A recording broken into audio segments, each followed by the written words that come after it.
12:30. All right. I mean, I have a lecture on Friday, okay? And remember, I don't give extra lectures. The lecture on Friday means we're going to be missing lectures, okay? So I want to be sure we cover them, okay? So there will be a lecture this Friday. All right, so what I want to do is I want to cover some, a few more things here and there from probability and statistics. Give you a short introduction to Monte Carlo methods. Trust me, we're going to do Monte Carlo methods very rigorously in a few lectures. This is just to give you a hint that things are not very complicated. And depending on how much time today we have, I'm going to discuss a little bit an introduction to information theory. All right, so let me derive some inequalities that involve probabilities. Most probably you have never seen those before, but I want to sort of inspire you on how interesting things you can get practically with no extra theory, sort of with the things we already know. So we consider that x is any non-negative random variable, okay? And we take some positive number a. So basically x is a random variable that, let's say, goes from 0 to infinity, okay? But an arbitrary, we don't say anything about the distribution.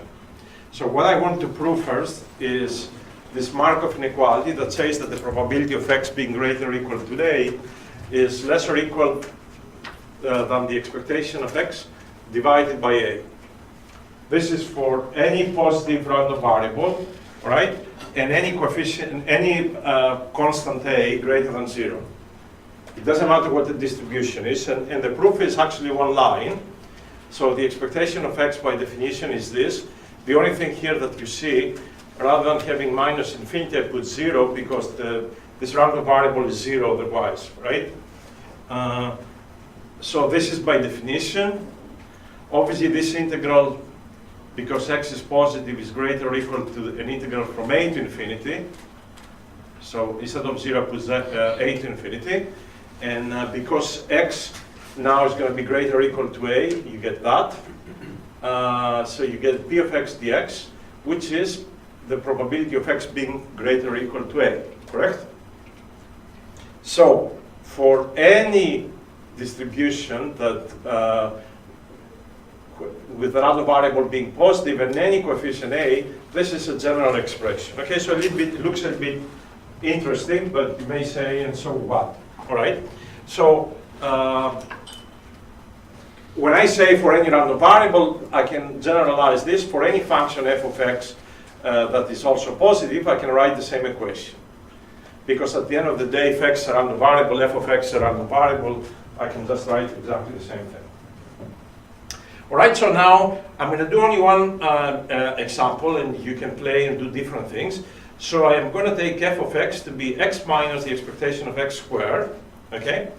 And I'm going to take alpha to be epsilon squared, okay?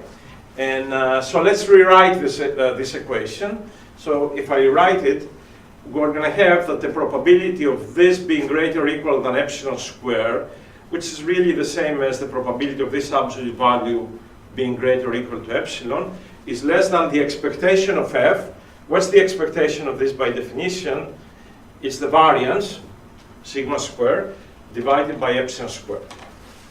Now, so this equation tells you the probability of being away from the mean value of the random variable by epsilon is always less or equal to sigma squared over epsilon squared. An extremely powerful result. And if you want to appreciate it even more, because epsilon is arbitrary, let me make epsilon to actually be sigma times epsilon.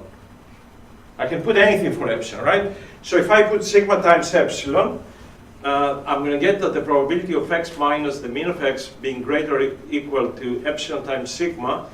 If I put here epsilon squared, sigma squared, they cancel, I get 1 over epsilon squared.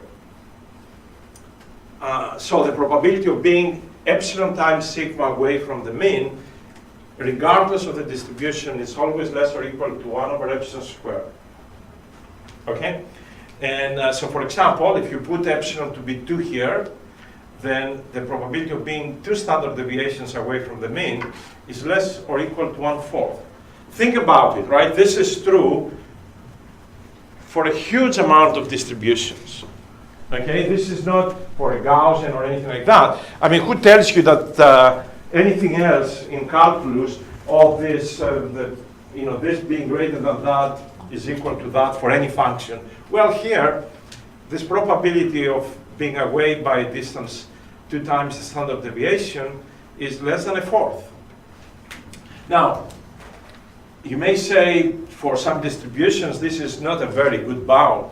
It's too loose, right? Well, but it's very general, okay? So a lot of times you will see these inequalities being used in completely different settings. And what you see here is the very simple, this Markov inequality and the Chebyshev inequality, but there are many inequalities in probability theory that are extremely useful actually in research as we talk. I mean, I have a friend who actually has a huge multi-million-dollar project on using this type of inequalities for what I would call basically chemistry, type of applications. Okay. So let me proceed now and introduce what's called the law of large numbers. Okay. So again, we play with arbitrary distributions. Okay. So let's say we have n samples that are drawn independently from some distribution that has a mean mu and a variance sigma squared. Key thing here is samples from any distribution. Okay, not a Gaussian, not this, not that, okay, any distribution. So we define this entity, and this will be a good time. So this is sort of the empirical mean of our sample, right? Or the sample mean. That's the definition we're going to be using. So we define capital X bar of n to be the sample mean. And since these are draws from this underlying distribution with these properties, you can immediately see that if you take the expectation of the sample mean, it is equal to mu, and if you take the variance, it's sigma squared over n. Remember, I showed you these general formulas when you have linear combinations of random variables. So in this case, really, you can sum the means, but in the variance, this becomes 1 over n squared. Okay, pay attention again, in the variance, right, this becomes 1 over n squared, okay? And the reason I can write the summation is because these xi's are independent random variables, otherwise we will not be able to do it. Okay, so we define the sample mean, this is the expectation, this is the variance, and here is the weak law of large numbers. It says, it's also inequality, like similar to what we discussed before. It says the probability for the sample mean to be away from the mean of the distribution by epsilon is, as n goes to infinity, 0. Okay, so if you form the sample mean as n goes to infinity, effectively this in probability sense, it tells you that the chances that you'll be bigger than epsilon from the mean is 0. Okay, so this is the weak law of large numbers, and the strong law of large numbers, it actually tells you that the limit of xn as n goes to infinity is the mean of the distribution almost surely. The difference between the two statements are deep, and we're not interested in the context of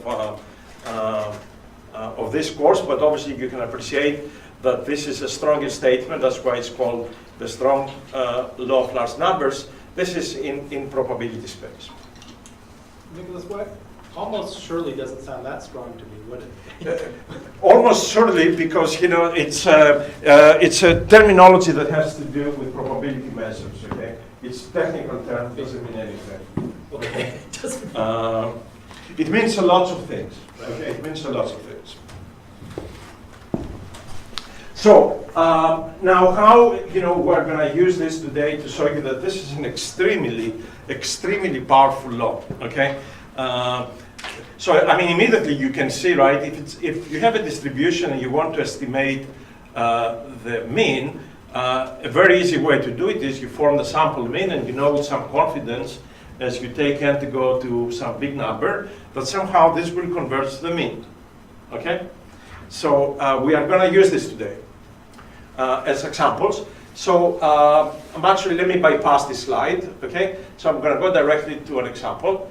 So let's say that we have a Gaussian, okay? And we draw n samples, and somebody tells you, go and compute the mean and the variance of this Gaussian. So we don't know what the mean is. I denote here the mean as x0, and I don't know this covariance metric sigma, so we want to go and compute x0 and sigma. The only thing we know is n samples, right? So can you help me now how this law of large numbers, will help us to calculate, let's say, the mean? Well, so the mean is basically can be approximated by the sample mean. So this is the actual mean, this is the sample mean, so we're done. Okay? So obviously n doesn't go to infinity, but if somebody tells you this is how much you know, this is the best you can do, and that's it. Okay? If that is a good estimate or not, you can do some analysis to figure out this, but really you have n samples, so that is what you need to do. Now, if you want to calculate the covariance, basically, what's the definition of the covariance? Is the expectation of x minus the expectation of x squared. So that's another expectation. Can I apply the law of large numbers to actually get the covariance directly? By definition, the covariance is another expectation, right? It's this expectation. So what I'm going to do is I'm going to use the law of large numbers for these expectations. So 1 over n times my samples, but now I have the expectation there of x, and unfortunately there's nothing else I can do but to use this estimate that you see up there. Okay? So keep in mind, the way that I have done this derivation, I'm not doing a maximum likelihood estimation or anything like that. Formally, I haven't even introduced what MLE is. I just use the law of large numbers, and here is the sample being forming as the expectation, and the sample variance here basically to approximate sigma. There are issues, of course, here that this is not the true mean, but an approximation. But we will leave it there for another day. Okay, and finally, one more theorem that is even sort of more powerful and generalizes in some ways some of the earlier things we have seen. So again, we have a number of samples. We form the sample mean xn, and the central limit theorem says that as n goes to infinity, if you think of xn as a random variable, it is a Gaussian with mean, the actual mean of the distribution, and a variance sigma squared over n. I mean, obviously, we're not surprised that the mean is mu because we prove it, all the other theorems, that's what they were saying. But now we know that the distribution is a Gaussian with mean mu and variance sigma squared over n. And obviously, what you need to, you forget when you look at this, central limit theorem is, it doesn't say that these variables x1, x2, xn are coming from a Gaussian. They're coming from any distribution. So you can have anything, and when you form the sample mean, then as n goes to infinity, you get a Gaussian. So don't wonder, why are we discussing too much about Gaussians? Because Gaussians are everywhere, right? They're not an accident, okay? So again, the sample mean follows a Gaussian distribution with the mean, the actual mean of the distribution, and a variance sigma squared over n.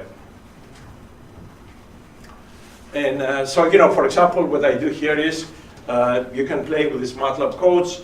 If you take samples from a uniform distribution, so you see a histogram here, and what I do, I start averaging maybe 2 of the random variables together, and I do another histogram here, or 10 of the random variables, and you notice as n increases, you start getting a Gaussian.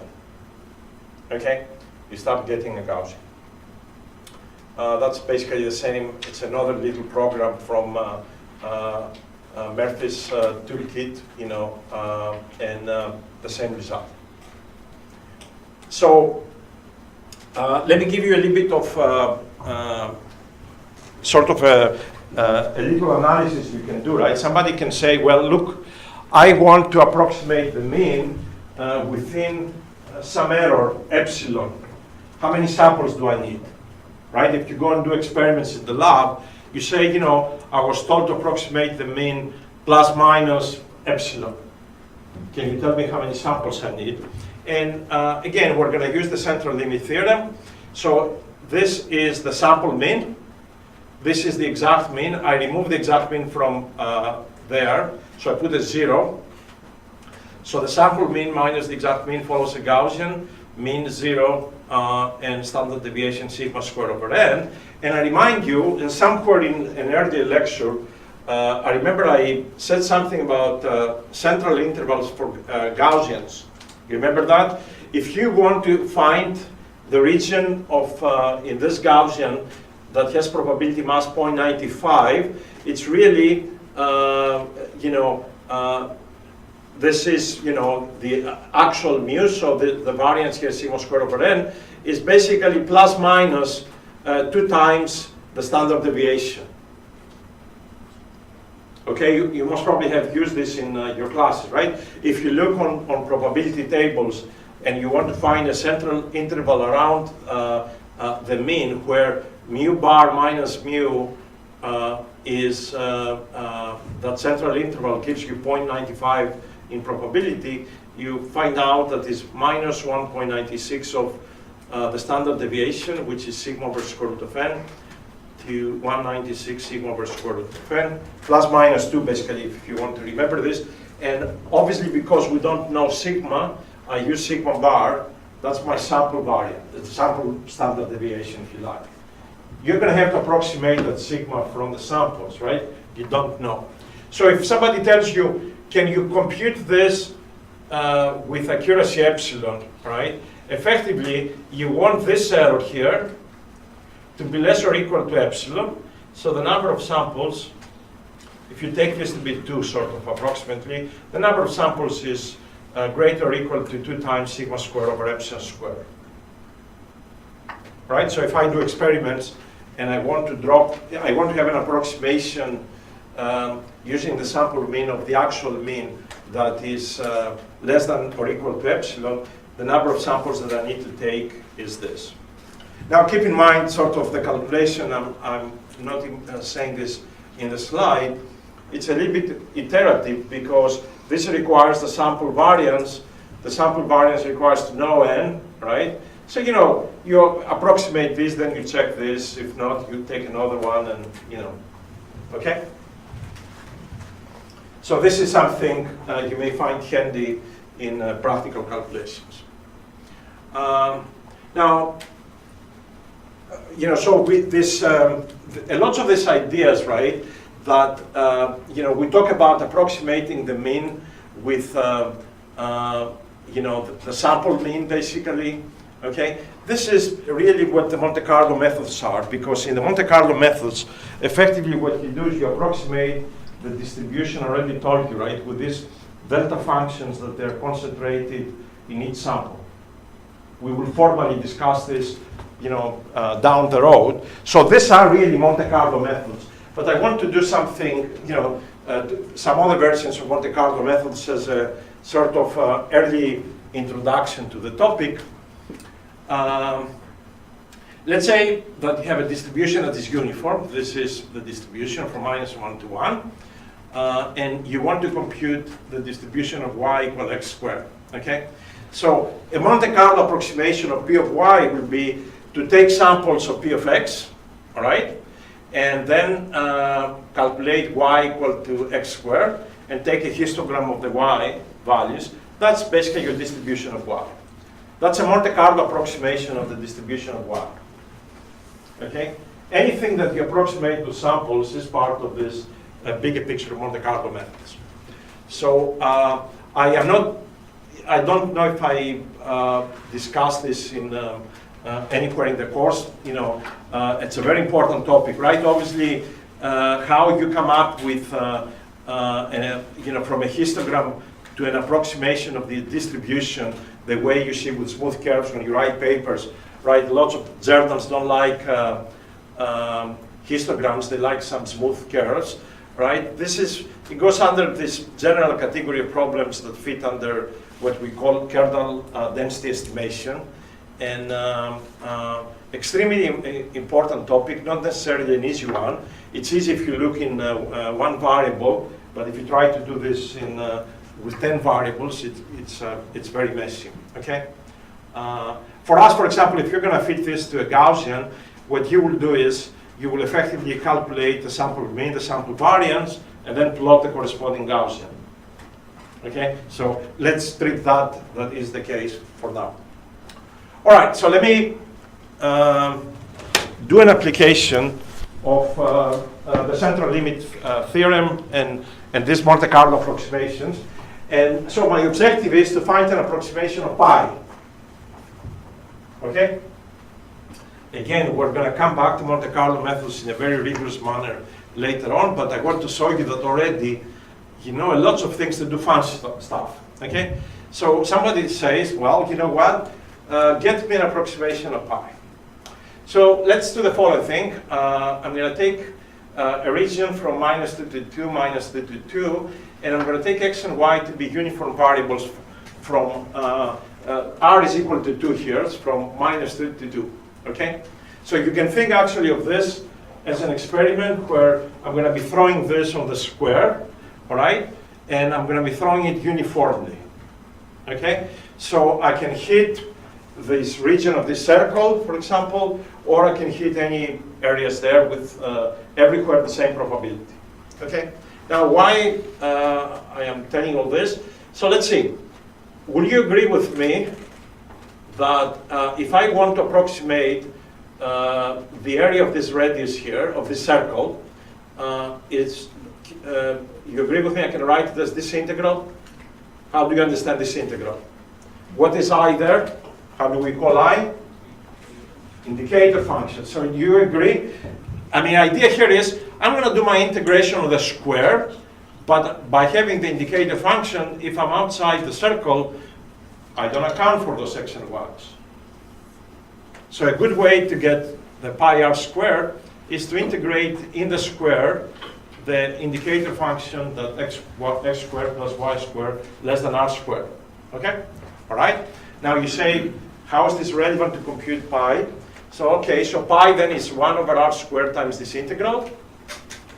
And you know what I'm going to do is, because I said that x and y, I am going to take them as actually independent uniform random variables, I am going to put the probability of x here, the probability of y.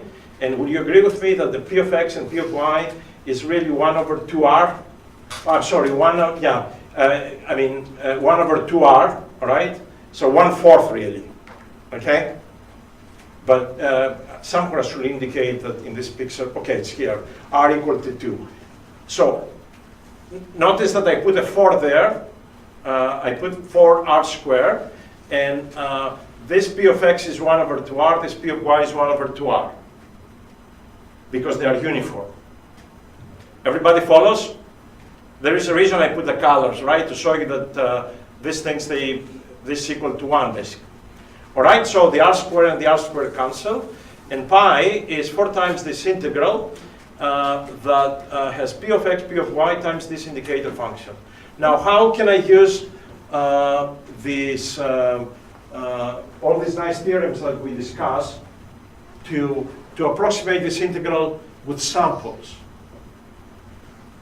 How do you integrate? You integrate with Monte Carlo methods. really, what do you have here? You know what you have is the expectation of this function under the distribution of x and y. Isn't the definition of expectation of a function, the function or the random variable times the probability integrated in the domain, right? And how do you approximate an expectation? How do we approximate an expectation? With samples. All right? We take equal this expectation to be the sample mean. So we take samples of x and y from the uniform distribution, and then we sum the expectation function computed, with this argument here, right? So effectively, what we do is we count how many samples are inside the circle. All right? You do this. There's a little program. You can run it basically and see when you converge, and you can come up to an approximation of pi to any level of accuracy you want to. I don't indicate what n is here, but you can play with the program. But basically, you can get as many decimal digits as you're interested. So, you can hopefully you can start guessing now that if you give me any integral, I can compute it with these methods very accurately. So all these calculus formulas that you learned about exact integrals and this and that, I can do all of these things with Monte Carlo methods. No bad, right? Okay, very useful. Okay.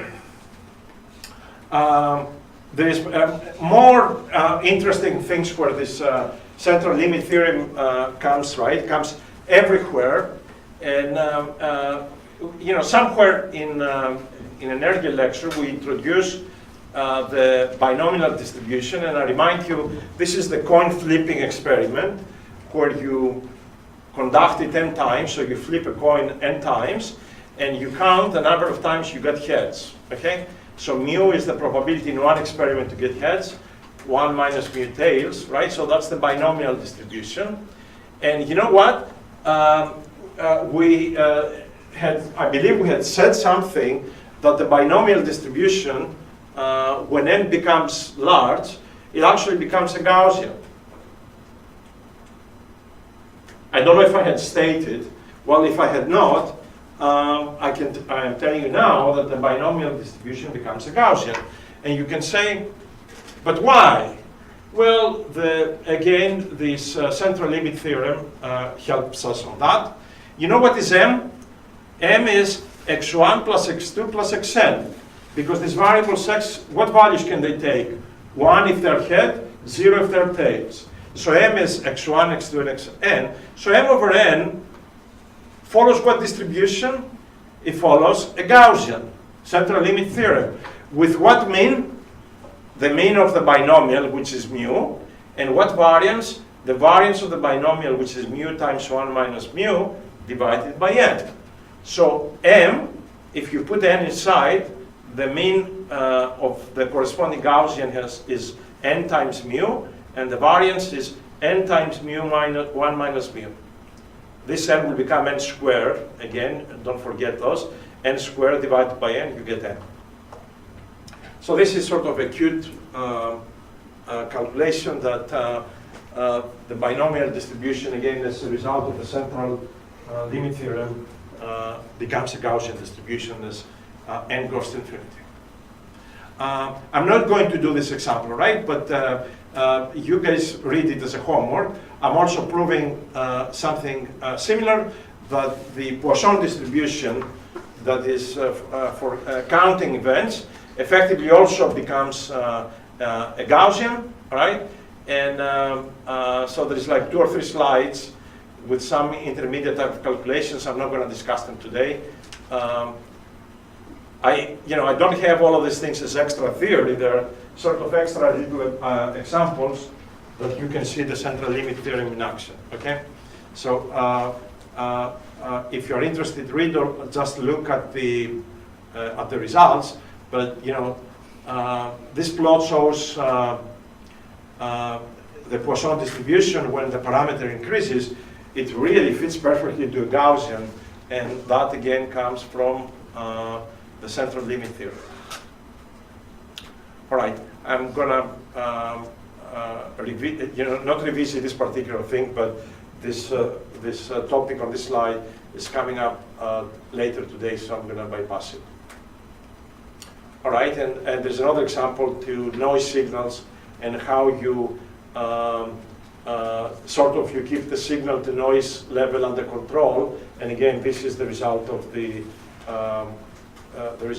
central limit theorem. All right. All right, so we're doing good.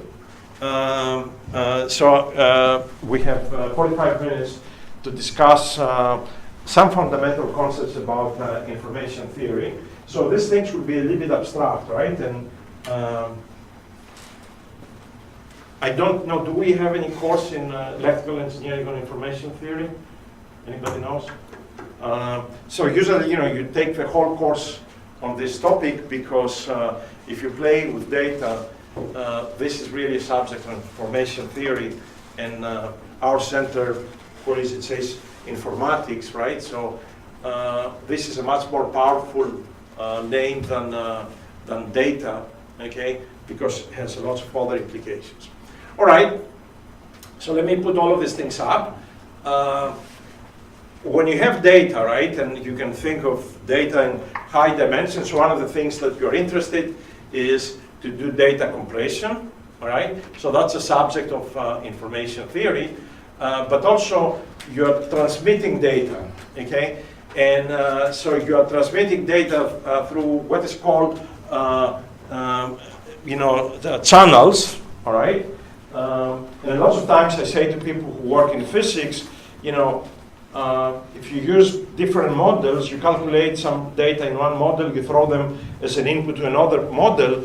Also, this is like a channel coding problem. That's a subject also of information theory. Now, information theory, the way it was developed, didn't have any, it was a theory, basically mathematical theory, right? But you can relate it to statistical mechanics, to data science, to any subject, because it's a universal theory. So, to be able to represent data, this is a key statement here that I am going to show you today. You need to be able to represent data with code words, right?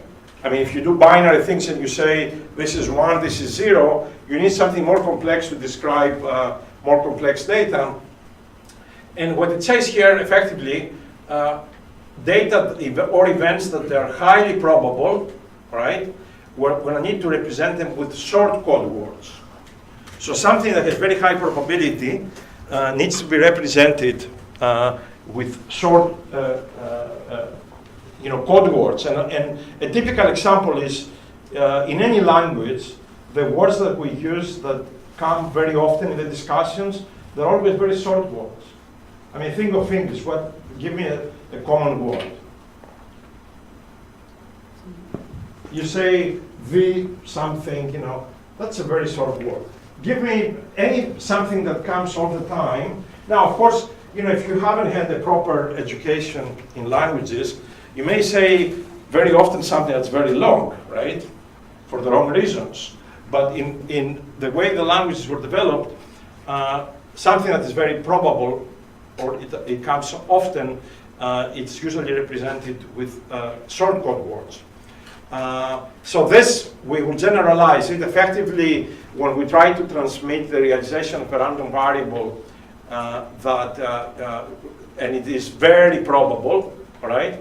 We're going to allocate short words for doing that. Something that is very rare, right? It would have to be represented with a longer code word, okay? Something that's very rare. Because something that is rare means you're going to learn more than something that comes all the time. All right. So why I say all these things? Because to make a theory, right, that does this compression and transmission of information, you need to know what type of data you are expecting, and you need to make sort of the right probability model for your data. All right, so let me define entropy. So I am going to define first this, if I have random variables, x and y, so, and this can be discrete, it says here, but can be continuous as well, all right? We want to define how much information we learn when we observe a realization of that random variable. Okay? How much information, okay? Now, if we have two events that they are independent, you expect that this information that you are learning, observing x and y, will be really the sum of h of x plus h of y. Okay? This is similar to independence, right? But this is, h expresses, you know, how surprised were you? Did you learn anything new? How much information, you know, you see when you observe x or y? So you expect, if the observations are independent, you expect something like that to be applicable. And we know in probability, since x and y follow their own probability distributions, independent events implies that. So what would be a good definition of this degree of surprise or information? A good way to satisfy basically this, by extrapolating from the independence relation through there, is this definition. All right? And this is, so this information we're learning by observing the realization x of the random variable that follows the distribution p of x is minus the log with base 2 of p of x. I suppose, you know, you can come up with your own information theory and try something else, but this is basically the way Shannon introduced h of x, okay? And the units that we use is bits, basically, okay? This quantity here is greater or equal to 0, okay? And actually entropy, what entropy is going to be the expectation. So the average information you are learning by observing the random variable x, all right? So for a discrete random variable, the entropy of x will be given by this nice quantity. Okay?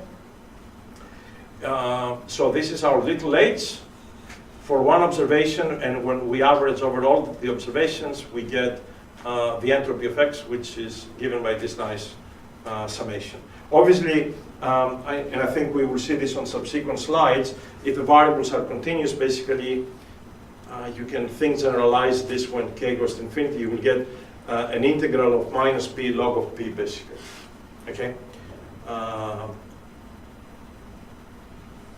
All right, so let me do an example. Let me take a random variable that takes 8 values, all right? And, you know, and let's say that it takes all of these things with the same probability, okay? So it's a uniform random variable, so the probability is 1 over 8. So the entropy, you remember we had summation over all states, so that's 8. Times the probability, which is 1/8, times the log with base 2 of 1/8. So this gives you a minus 3. This gives you 3, right? What do we get? No, this is 1 over 8, right? So we get a minus, and minus will cancel. So we get 3 bits. Okay? So the entropy for a uniform random variable with 8 possible states is 3 bits. All right, so let me do something with a non-uniform random variable. So let me take a random variable x that can take, I'm using labels here, all right? Can take the values a, b, c, d, e, f, g, h.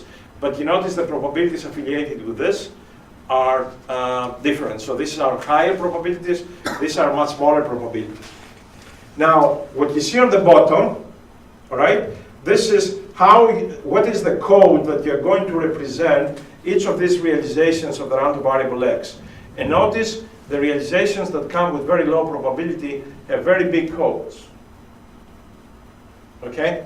The ones that come with higher probability have basically very small code words. Okay? Not coincidence again. Okay, this represents what you expect from this type of models. So now, if you calculate the entropy, and the way you calculate is again minus for each realization the probability times the log of 1/2 again, 1/4 the log of 1/4, etc., etc. You get that the entropy of this is 2 bits. Okay, by the way, you notice here I have 4 states. And here, I have 8 states, and here I have 8 states. The entropy of non-uniform distribution is less than the entropy that you got of a uniform distribution. Okay? We will actually prove it. This is a very general result. Okay? So this is the entropy. And if you calculate the average code length for this, it also comes to be 2 bits. So for example, this is the code size, right? So we have the probability is 1/2 times 1, and 1/4 times 2. That's the length, and 1/8 times 3, etc. And when you do the calculation, you get 2 bits. And if you're interested, the entropy, there is a major theorem published by Sun in 1948. The entropy, the way we introduce it, is a lower bound on the number of bits that are needed to transmit the state of a random variable. Okay? So it's a good sort of way to proceed when you want to transmit data. I don't know if I should do this, but we have in physics 1 student or 2, right? No? Any physics student? Okay, all right. So if you try to come up with a definition of entropy, physicists use something completely different. Their origin comes from statistical mechanics. And you know what? At the end of the day, the algebra comes to be identical with the more general theory introduced by Shannon. So let me I'm going to describe it very briefly so I don't confuse you. So effectively what you do is you have a number of boxes, and you try to arrange objects, put them in different arrangements inside these bins, okay? And let's assume that in bin 1 you put n1 of these objects, in bin 2 you put n2, etc. So you define the multiplicity, the different number of combinations that you can get, as n factorial divided by the product of n1 factorial and 2 factorial, etc. Okay? I'm not going to do the calculations, but effectively, if you define the entropy to be 1/n times the log of W, and you approximate these factorials when capital N and little ni are big, using Stirling's formula, you can actually show that the entropy becomes identical with the classical definition, where this pi is the probability basically, it gives you basically ni over n, all right? So it is the Bayesian probability for the bin I, okay? So the definition is the same, okay? So you use these probabilities, all right? And based on how you assign different objects in the different bins, okay? And the entropy comes to be identical to the standard definition. All right, so I don't want to bother you on this. So here I want to show you 2 distributions, okay? And so this distribution is very sharp, and it has entropy 1.77. This distribution is much higher support, has way higher entropy. So give me sort of some common sense. How do you understand that on the left we have a smaller entropy than on the right? I mean, think of this, if this was a delta function, right? How much information do you learn that something that is deterministic? Huh? Little, exactly. So that's exactly what the situation here. But this Or, uniform distribution, the uncertainty is way higher because you can be everywhere, so the entropy goes up. Okay? So, let me introduce first now the concept of maximum entropy. I think in passing I told you that the Gaussian distribution is a maximum entropy distribution. So let me show you how the calculation proceeds. I am going to I'm going to work with discrete distributions to start with. So this is my definition of the entropy. The summation is over the states of the random variable xi. And I want to find the discrete distribution that maximizes entropy. Do you know what the answer is going to be, by the way? Before I do, based on what we just said with the previous schematic. So if I look to maximize the entropy and I say what distribution will maximize the entropy? Uniform. Okay, let's see. So I'm going to maximize the entropy, but you notice here I put the constraint with a Lagrange multiplier. That constraint says in computing this entropy, these probabilities, be sure that they are normalized. Okay, so we're going to compute the discrete distribution that normalizes the entropy, and let's see if actually we do get, well, I don't have the calculation because it's actually trivial. If you take derivatives, right, with respect to p of xi, you have a log here, and then p times the derivative of the log will be 1 over p plus lambda, and then this summation equal to 1. So when you do the algebra, it comes out that if you have m states, that the distribution that maximizes the entropy has a probability 1 over m. Okay? And the entropy is log of m. Okay? So the maximum entropy discrete distribution is the uniform distribution, right? And the maximum entropy you can get for a discrete distribution is log of m. Okay? All right, so actually, I'm going to show you this inequality and from where it comes, hopefully today. But let me just show you a very quick proof why, for every discrete distribution, actually h of x is less or equal than this. I mean, obviously here we prove it, right? If you maximize the entropy of a discrete distribution, you do the algebra, this is what you get. But let me give you another definition, and another proof. This is for any distribution, okay? All right? So I get rid of the minus sign and I put this log of 1 over p, okay? And what's the miracle that I'm doing here?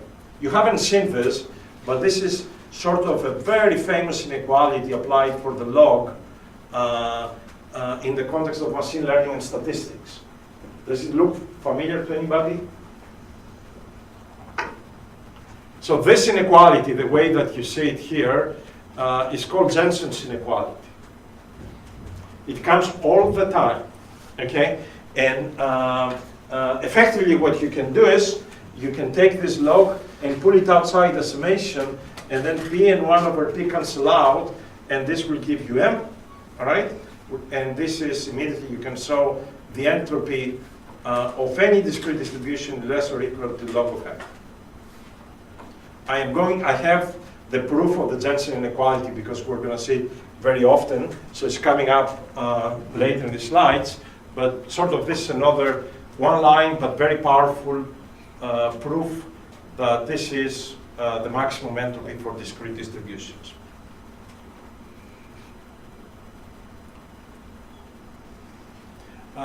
Did anybody read this example on the biosequence? This, basically, anybody read it? Otherwise, I'm not going to do it. No. Okay, so I'm not going to do it. All right. It's a cute example. I mean, it's just from plotting point of view, right? So, but you guys, if you have to read it to appreciate it. So let me do some examples of for binary variables. If we have a variable taking value 0 and 1, and we put the probability of 1 to be x of equal to 1 to be theta, this to be 1 minus theta, then the entropy looks like that, right? This is extremely important. This is called binary entropy function. Even for those that work on neural networks or deep learning, this a lot of times is used as a loss function, okay? So this is the binary entropy function. It looks like that, and its maximum of theta equal to 0.5. This type of entropy comes a lot also in thermodynamics, you know, okay? So in nature, everything is linked, right? Nothing comes out of nowhere just from mathematics. So there is lots of different aspects, different ways you can look at this calculation. So for differential entropy, I don't want to say much more, but you can take the discrete definition, and this, for a continuous variable, this will be the definition of the entropy minus p of x log of p of x dx. Okay? So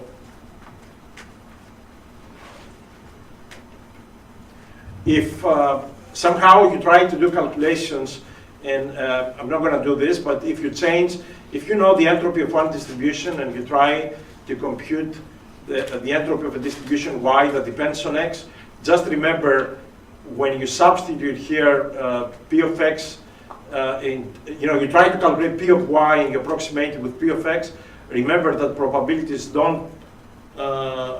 don't transform probabilities as functions. Okay, that's the only thing I'm saying. So if you know, again, the entropy of x, and I give you some y that's a function of x, be sure you transform these two probabilities correctly. Okay, otherwise you will get the wrong answer. All right, a proof now that the continuous distribution that has the maximum entropy is the Gaussian. But to do this, we need to constrain, because the Gaussian distribution is defined with two moments, mu and lambda. So effectively what we're going to do is, we're going to say, from all possible continuous distributions that have a mean equal to mu and a variance equal to sigma squared, find the one that maximizes the entropy. That's a nice way actually to come up with a Gaussian distribution, okay? So you want to maximize this, but you want to be sure that this distribution is normalized. You want to be sure that the mean is equal to the given mu, and you want to be sure that the variance is equal to sigma squared. Okay? So again, from all the distributions that satisfy a given mu and a given variance, we need to maximize all of these things. Lambda 1, lambda 2, lambda 3 are Lagrange multipliers. If you guys haven't seen anything on calculus of variations, when you try to take derivatives and do minimization with respect to functions or the distributions, that's where calculus of variations come at hand. Okay, so I'm not really going to try to teach you calculus of variations right now, but effectively we're going to have to take derivatives of this with respect to p of x. Okay, and you know, if you follow this equation symbolically, all right, you basically you should be able to follow everything else. Okay, so I'm going to differentiate this with respect to p. Look at this first term. Can you tell me where is this term coming from? So because p is a probability, right? Or it's not a function, but you know, even if it was a function, the way to apply calculus of variation is to take a perturbation of p to p plus delta p, and then set the linear part in delta p equal to 0. That will give you a derivative like. So that way you're not going to say, oh, the derivative of this is log of p plus this times 1 over p. You cannot do this with functions, even if it actually looks that it works often. So what you do is you're going to take perturbations in p. So you're going to write the equation, this equation, where p is p plus delta p. You will subtract this, and you will set that equal to 0, the difference. So you can see immediately when you, from this term, the first term there, you're going to get a delta p times log of p. And then what are you going to get? Obviously here, there is log of p, all right? There is an algebra obviously involved, okay? So you're going to have, if this was regular type of calculus, you have p times the derivative 1 over p times delta p. And you notice p and 1 over p cancel and you're only left with delta p. But it's not really as straightforward as taking, 1 over p, etc. But usually common sense prevails, and what you think is right, it actually most often works. Not always, okay? So anyways, you do all of this, and everything, if you put delta p times a big parenthesis with everything else, that everything else has to be 0, p comes to be this exponential, and when you normalize it and apply the constraints, there is the Gaussian distribution. So think of the Gaussian distribution. A distribution has a given mean and a given variance, but when it comes to the rest of the distribution, it's as random as possible. You maximize the uncertainty, basically. Okay, and you can, so once you calculate this and you put it on the definition of the entropy, and you do this integral, I believe it's in the notes. For a univariate Gaussian, this is the entropy. Okay. If you have a d-dimensional multivariate Gaussian, sigma is the covariance, d dimensions, this is the entropy, okay?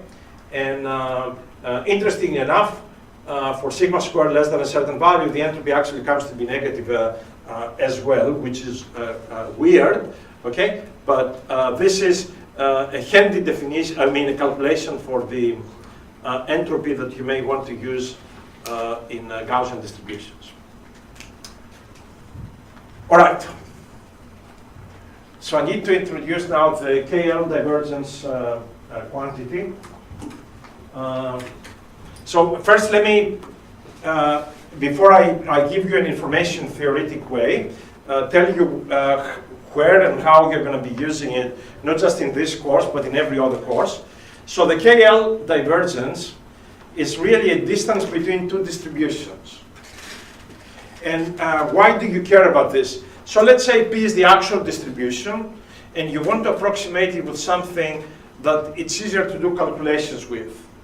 So something is, very complicated, maybe actually you only know samples of it, so you don't even have an analytical form, and you say, what, I want to approximate this with some Gaussian.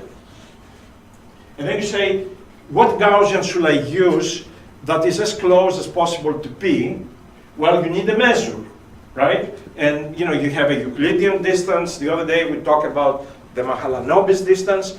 For distributions, one of the possible distances is the Kullback-Leibler divergence, all right? And the definition is this entity that we see at the end, okay? So it's minus P log of Q over P dx. And what is extremely important to pay attention is that this distance is not symmetric. So if I define here the distance between Q and P, it's not going to be the same as the distance between P and Q. And in machine learning, you will find out, maybe not in this course, but if you take the course in the spring and you have not given up completely with me in machine learning, you will find out that when you try to approximate Q by minimizing this distance versus minimizing the KL distance of Q and P, you get completely different algorithms. And everything has very nice but very different characteristics. Okay? So right now, I want you to think of the KL distance, all right, as this is the definition, but I'm going to give you shortly an information theoretic definition in terms of entropies, okay? So let's see how this definition that you're going to be using, so this is what you really need to memorize, how this is related with entropy. So imagine that we are transmitting okay, information about the state of a random variable x, okay? So this is the exact entropy, all right? So this is the exact probability P of x, okay? That's one way. Now let's say we're transmitting information, but instead of using P of x, I use Q of x here. So what I do is I use Q of x to construct a coding scheme for transmitting information about x.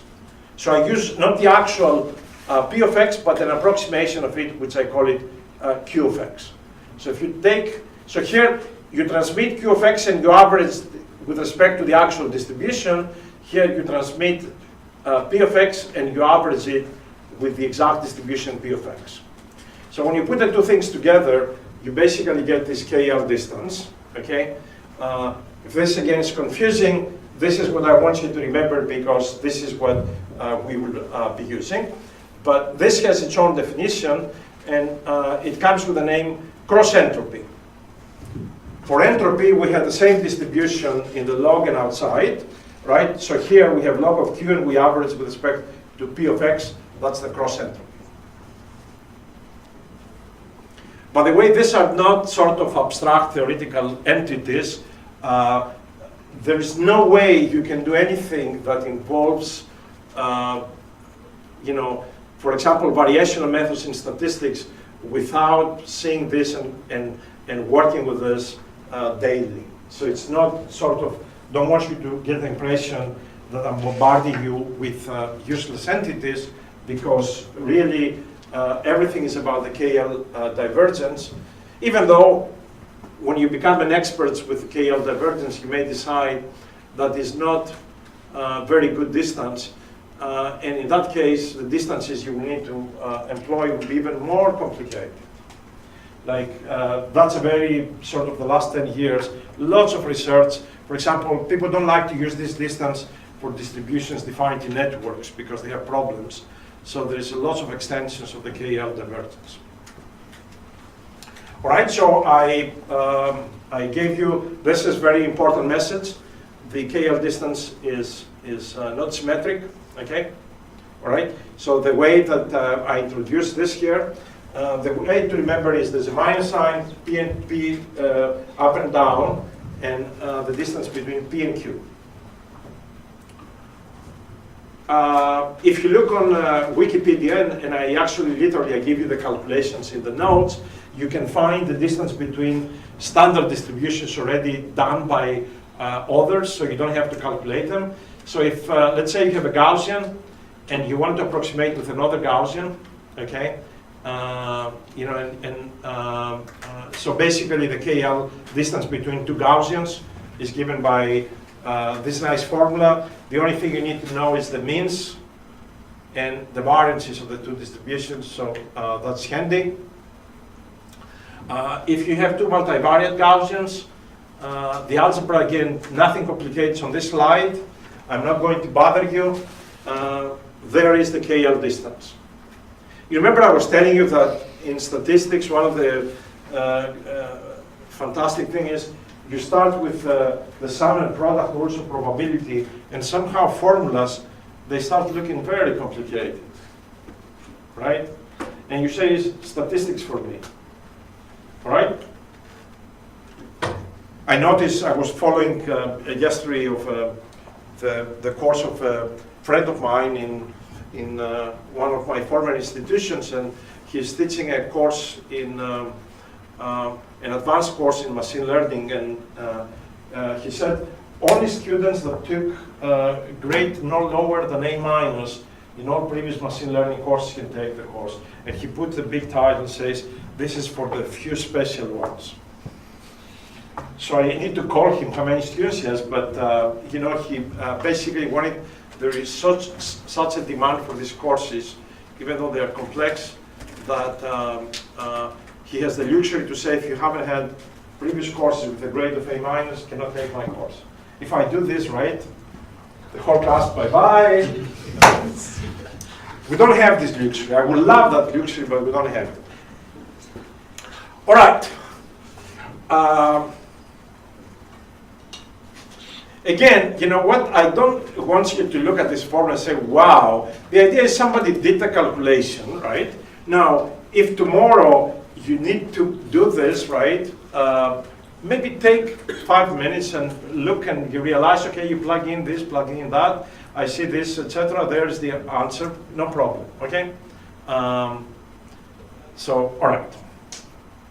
So let me talk about the Jensen's inequality with the log, which is, I am not going to give you the whole proof, it's in the notes. I'm going to try to highlight it because we only have 10 minutes left. So, I think there's a picture there. So take a convex function, okay, any function, and here you can think of this in a single variable. Would you agree with me that the value of the function at this point here is, will you look at this inequality and tell me how do you get this?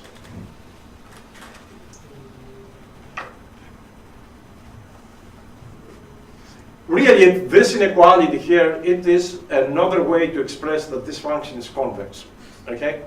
So if you take this lambda i's, in this case you have 2 lambda i's, okay, equal to 1, then f at the average of these x's, and the x's can be at the end, is, so that will give you f at this point x lambda, is less or equal this lambdas times the values of the function at the end.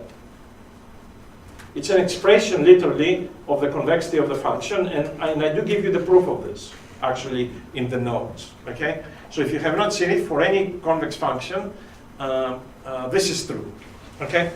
And again, I don't, the proofs is actually in a few lines, okay? And it's not very much relevant in the context of probability. So I'm going to use this as a starting point, okay? For any convex function, we have that. All right, so what I'm going to do is I am going to extend this to probability, because this is what we're interested in. So I am going to take, I'm going to use a discrete random variable, so I'm going to take lambda I to be the pi, so the probability that the random variable will take the value x of I. So will you agree with me that this summation here then becomes the expectation of x? Right? If I take lambda I, the probability that x will become xi, so I'm going to have p of xi times xi and summation of the i's, that's the expectation of x. All right? We see that? And then I have summation of pi times f of xi, that's the expectation of f of x. So for any convex function, for any convex function, well, we started with any convex function, this being true. We extended and we said now for any convex function of a discrete random variable, f of the expectation of x is less or equal than the expectation of f of x. All right? So we can generalize this obviously to continuous functions. So if I have f time calculated the expectation of x, which is this integral, is the expectation of f of x, which is this integral. Okay? So for any continuous random variable and any convex function f, this is true. Now, before I cooked up an early result with the log. Is the log a convex function? Huh? No. So how we're going to apply this for the log? We cannot use the log. How do we make a convex function out of the log? What? I just heard something. Minus the log. All right? Let me see where that is. Ah, I saw something on the bottom. Okay?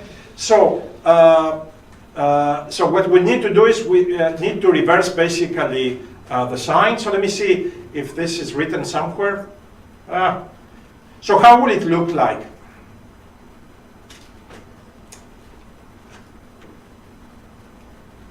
So if f is the log, what will this say? I'm going to put minus the log of the expectation of x, all right, is less or equal, all right, to the expectation of the minus of log of x. Okay? So we will see actually this is coming up as an example. So instead of f, you put minus log of f, you put the function minus log.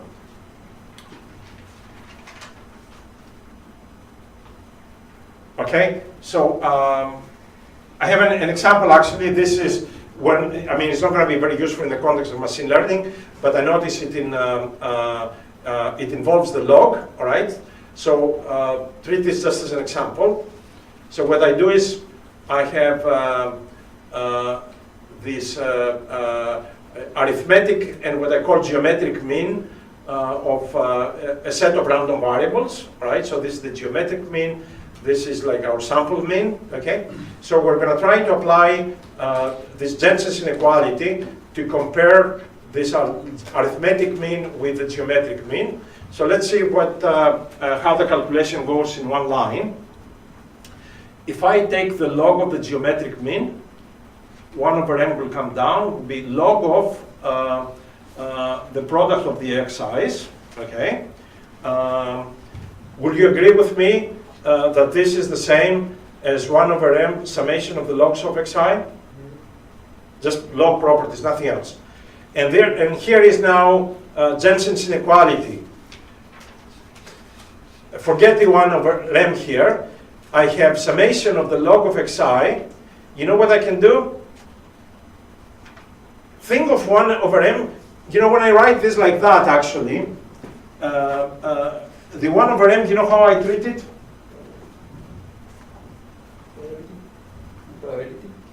As probability, exactly.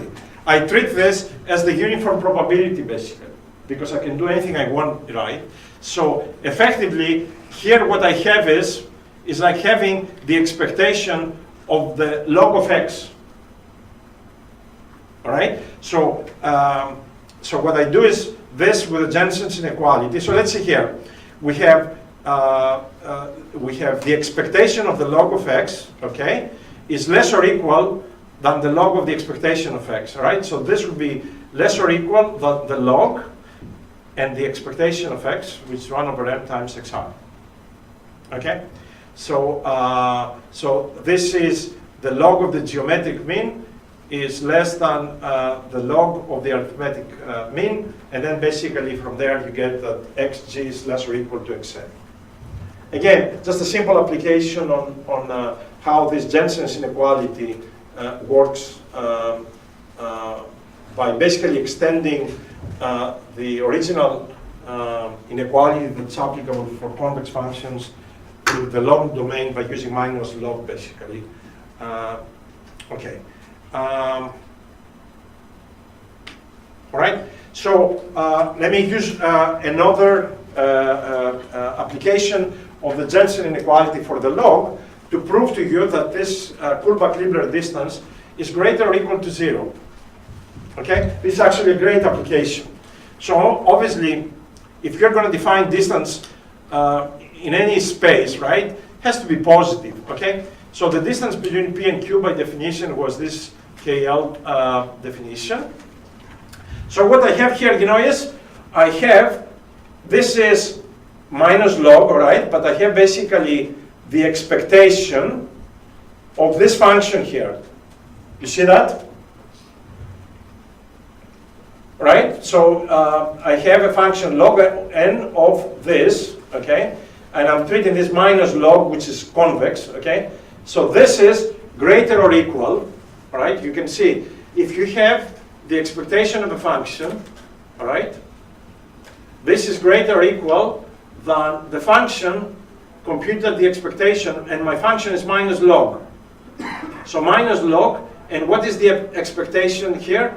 P times Q over P. P and P cancel. Integral of Q is normalized, so it's 1. So the log of 1 is 0, and the KL distance is greater or equal to 0. So basically a one-line proof that the KL distance is greater or equal to 0. You really have to play with this and convince yourselves, right? Look at it, come to see me, ask questions, right? This is very powerful. all right? Extremely powerful, okay? Let me just tell you how powerful it is. In most of the calculations that you're going to be doing, approximating some complicated process with some approximate distribution, right? You will never be able to calculate the things that you are interested precisely. So you will always compute some upper bound of those things of interest. And then what you will do is, rather than maximizing, let's say this, you will try to maximize the upper bound. And I'm going to give you a best example where this is going to be coming. When you have data, you're going to try to maximize the likelihood of the data. But you will not be able to operate on the likelihood because it's very, very complicated analytical. It can be a complex computer code. So what you would need to do is come up with some approximation of the likelihood and then try to maximize that. And those type of approximations, in their majority, they are based on this idea of the KL divergence distance. Cannot escape in machine learning. Okay, it's everywhere.